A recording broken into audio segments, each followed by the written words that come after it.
All right, so here's what I'm starting with. This is the Mark IV rescue project. It's got a Mustang donor harness that's being used for the entire car. Everything from engine control down to lights, everything. So it's a bit of a mess. Just a lot of wires. Some stuff's marked. It's all pretty cryptic. Got a fuse box for the engine. There's another one under the dash. Then we've got the ignition components there. Getting a lot more wiring. Just a very complicated, messy situation. Again, this is all gonna drive the lights, the fuel, everything. So that's all gonna come out. And I'm gonna put in a painless harness. The bones of the car look pretty good. Rear end, engine, from the receipts and stuff like that I've been able to review. Looks like it was a solid engine and good work that was done to it. There's the e-brake setup, which I'm not familiar with this one, but I will figure out how to make it work. I think it makes sense where it is. It's gonna be a lot easier to reach from the driver's seat. One of the cross braces was trimmed, I guess, to accommodate that, and then another piece of metal put in there. There's some other aluminum that's stacked up on there. I'm not sure what the purpose of that is, if that's to clear the shifter boot or what. I haven't been able to investigate that yet.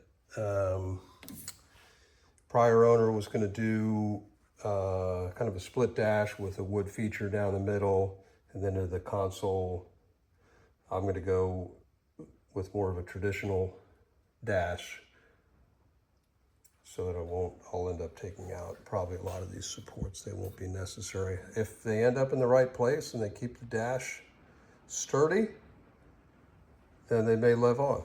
I don't know. They're certainly in there well. And then electrical distribution was kind of started behind the dash, so I'll probably end up building off of that.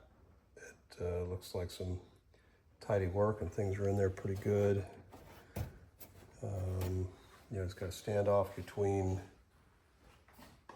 the primary dash or the firewall and that component, which makes sense, keeps things neat. Down in here we've got the Mustang footbox, which I've worked with before. This one's interesting. It's got some bunch of holes already drilled in it, which makes me think this could be something aftermarket. Certainly different from the other one that I had. He also widened both foot boxes. So this one's, I think, wider on the inside down in there, and then he extended the passenger side foot box, which is nice. I did the same thing on my Mark III build. That was quite a bit of work on its own. It's not a simple thing to do. It's maybe a little bit different from that one, but pretty close. So we'll figure that out. Obviously, it's got cats on it and the shorty headers. So I got to figure out what I'm going to do there, if I'm going to leave that. Yeah, I've tossed around the idea of doing an undercar exhaust on this one. So that may help with that. The body's not cut out, so there won't be any patching to do if I go that route. A lot of the plumbing up here is this stainless steel stuff, which I have mixed feelings about. I kind of like the look of it, but what I don't like are all the joints where it connects up to things. It just feels really clunky when you get all these little doodads and whatnots on there. And I know there's some stuff that goes on there that can cover that up, but we'll see. Radiator's leaking. So I think we know what that means for the radiator. I kind of had mixed thoughts on it anyway. You know, in one regard, it was in there and it had a shroud on it and a fan and stuff like that. So I was like, all right, we'll give it a chance. But showing its true colors, and it's leaking on my garage floor. So it's going to be history. Got manual steering. That's going to get upgraded to power steering. I've got an extra rack sitting up there. Got an extra radiator on the shelf, so that'll get repurposed. As far as engine goes, my plan is to abandon all of this fuel injection stuff and go with a sniper type setup. So more to come on that. Got the heater installed. He did extend the dash forward, which is nice. So there's a few more inches behind the firewall, behind the dash. So be lots of room to work back there, which is it's a heck of a luxury to have.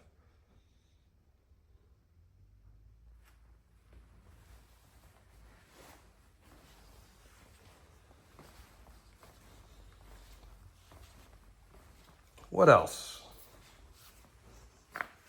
Kind of a mix of finishes on some of the aluminum.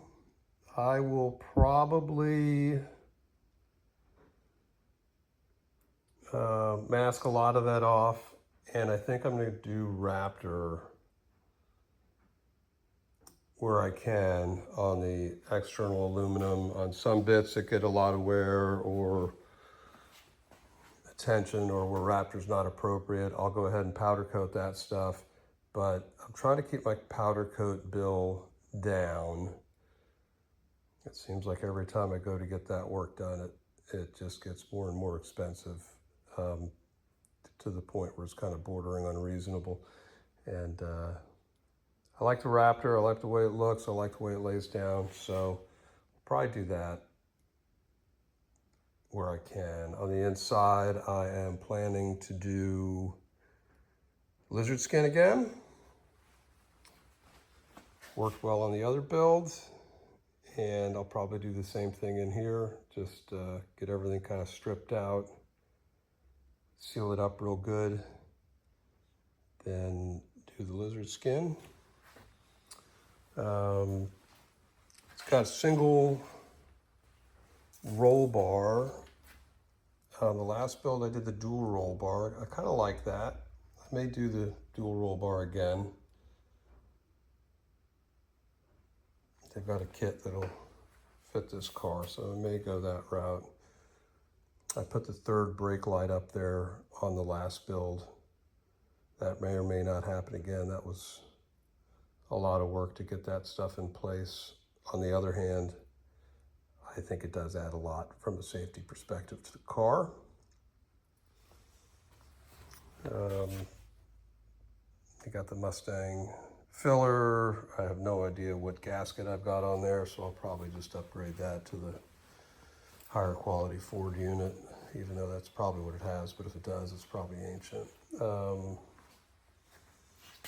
Clutch cable, I'm not sure what clutch cable I've got, if that's a Ford Performance or a Factory 5 unit, but I know those Factory 5 units have been kind of questionable. I think they get hot and kind of melt on the inside or something.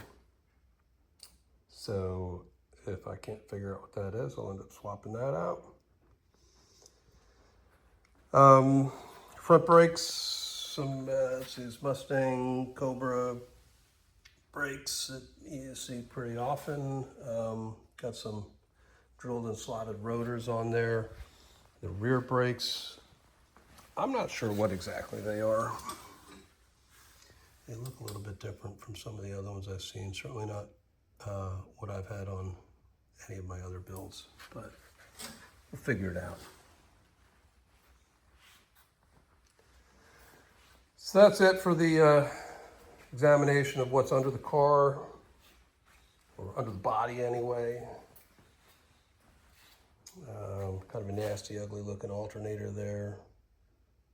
Something will probably happen there. That belt too, something's going on with that belt. I suspect it's that, it looks like a homemade bracket there. So maybe that bracket's not aligned well. That won't matter once the power steering pump goes in, because I think that will eliminate all of that. Got the Breeze battery box. I will probably rework the main power distribution along the lines of what I've done on the other builds, just so it's kind of consistent with my other work. It makes troubleshooting a lot easier. While he started with the base kit, he did upgrade to the factory 5 lower control arms. That's nice. Yeah, so there we go. That's what I'm starting with. Should be fun. Always excited to do this kind of work. Bit of a puzzle, pulling it apart. I don't mind doing it. Talk to you later. Take it easy.